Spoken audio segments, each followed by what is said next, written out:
The Regia Aeronautica deployed dozens of aircraft types during World War II, from sleek Machi fighters to the legendary SM-79 torpedo bomber and agile Fiat biplanes. This video breaks down every important aircraft they put in the sky.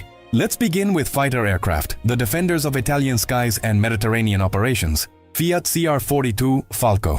The last biplane fighter to see widespread combat, the CR-42 was already obsolete when Italy entered the war. Despite being a generation behind monoplane fighters, it was highly maneuverable and well loved by its pilots. Italian aces scored numerous victories flying the Falco in North Africa and the Mediterranean, though its open cockpit and lack of armor made it increasingly vulnerable. It represented the end of an era in fighter design. Fiat G50 Freccia. Italy's first monoplane fighter with retractable landing gear and an enclosed cockpit, though many pilots had the canopy removed, preferring open-air flying. Armed with just 2 machine guns, it was undergunned compared to Allied fighters. The G50 saw action in the Spanish Civil War, the invasion of France and North Africa before being relegated to training duties as better fighters arrived. Machi C-200 Saetta. A nimble fighter with excellent maneuverability powered by a radial engine, the C-200 was hampered by weak armament of just 2 12.7-meter machine guns. However, its robust construction and agility made it competitive in dogfights.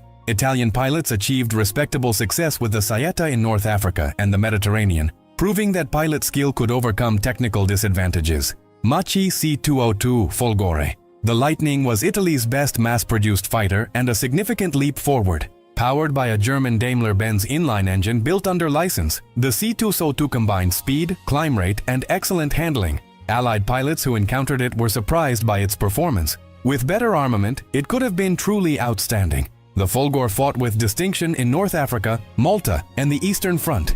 Machi C-205 Veltro. Arriving late in the war, the Greyhound was arguably Italy's finest fighter. Powered by the same engine as the Bf-109G and armed with German 20mm cannons, it could match the best Allied fighters. German and Allied pilots both praised its performance. Too few were built to change Italy's fortunes, but it demonstrated what Italian designers could achieve with proper engines and armament. Regiane Re 2000 Falco II.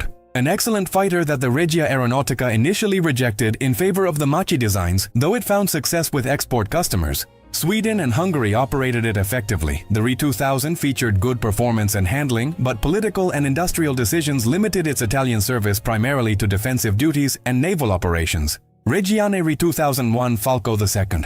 Fitted with the same German engine as the C-202, the Re 2001 became a capable fighter bomber. It could carry a respectable bomb load while maintaining good performance. The type saw extensive service in Sicily and southern Italy, conducting both air defense and ground attack missions against Allied forces during the Italian campaign. Regiane Re 2005 Sagittario. Italy's ultimate piston engine fighter, the Sagittario could match the Mustang and late-model Spitfires in performance. Heavily armed with 3 20mm cannons and 2 machine guns, it arrived too late and in too few numbers. Post-war evaluations by German and Allied test pilots ranked it among the finest fighters of the entire war.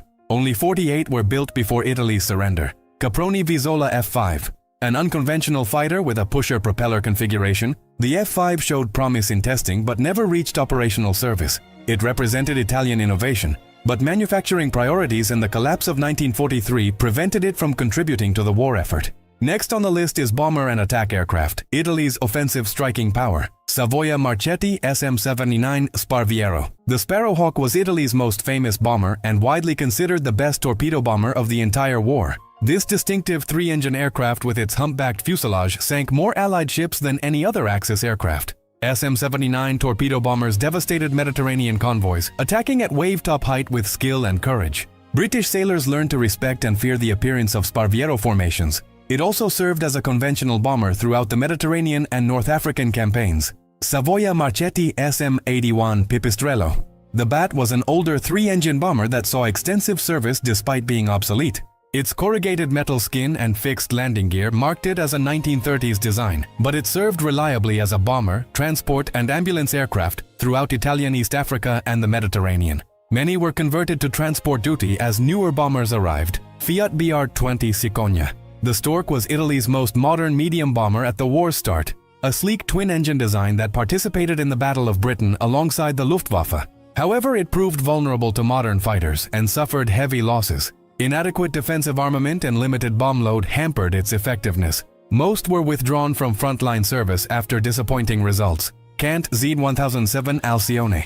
A three-engine medium bomber with distinctive wooden construction, the Kingfisher featured elegant lines and reasonable performance. It served throughout the Mediterranean, conducting raids on Malta, Allied shipping, and North African targets. While not outstanding in any particular area, it proved reliable and served until Italy's surrender. Caproni Cub 135, a twin-engine medium bomber that saw limited service, the Cab 135 suffered from poor performance and handling issues. Most Italian examples served in secondary roles, though export versions fought with the Hungarian Air Force on the Eastern Front. It represented the challenges Italian aviation faced with underpowered engines. Piaggio P108. Italy's only four-engine heavy bomber, the P108 was an impressive achievement for Italian industry. Comparable to the B-17 in size, it could carry a substantial bomb load over long ranges. Some variants mounted a remote-controlled dorsal turret, an advanced feature for the time. Production remained limited, with only 24 built. Several conducted daring long-range raids against British targets in Gibraltar. Tragically, one crashed carrying Bruno Mussolini, the dictator's son.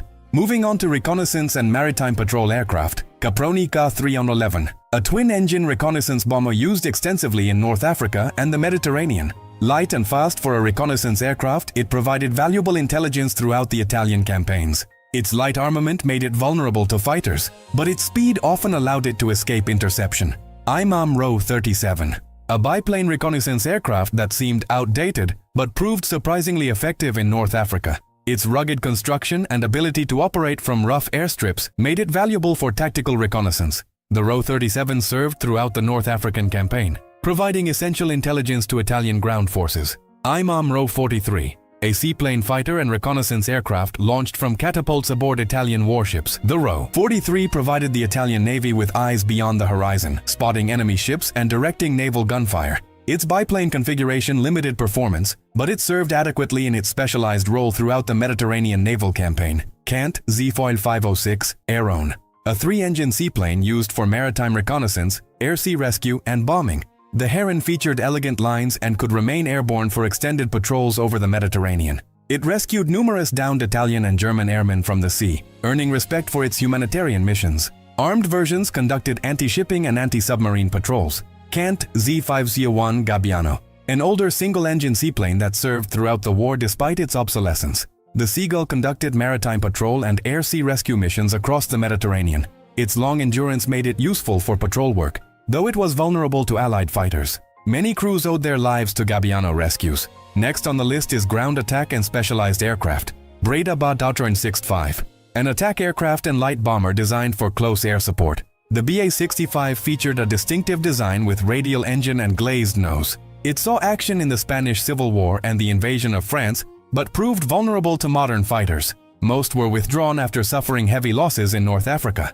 Breda Ba 88 Lynx, one of the war's greatest disappointments, the Lynx looked impressive and set speed records before the war. However, when fitted with military equipment and armor, its performance collapsed catastrophically. Unable to take off with full fuel and weapons, most were abandoned on North African airfields or used as decoys. It became a symbol of Italian aviation's struggles with underpowered engines. Finally, we have transport and training aircraft. Savoia Marchetti SM-82 Kangaroo, a large three-engine transport that became Italy's workhorse cargo aircraft. The Kangaroo could carry troops, supplies, or serve as a bomber in emergencies. It supplied Axis forces in North Africa, flew evacuation missions, and served throughout the Mediterranean. Its reliability made it invaluable for logistics operations. Fiat G12, a three-engine transport aircraft used for moving troops and supplies. Based on a civil airliner design, the G12 served reliably throughout Italian operations. Some were modified as bombers, though transport remained its primary role.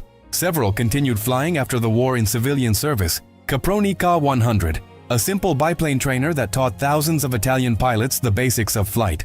Rugged and forgiving, the C100 was ideal for initial flight training. Its reliability and ease of maintenance made it the foundation of Italian pilot training throughout the war. Machi C200 trainer variants. Older Saetta fighters were converted to advanced trainers, allowing student pilots to gain experience with high-performance aircraft before transitioning to frontline fighters. This preserved combat aircraft for operational units while maintaining pilot training quality. The Regia Aeronautica deployed dozens of aircraft types in World War II, from Machi fighters and SM-79 torpedo bombers to seaplanes and trainers. Despite facing superior numbers and often better equipment, Italian pilots fought with skill and courage across the Mediterranean, North Africa, and beyond.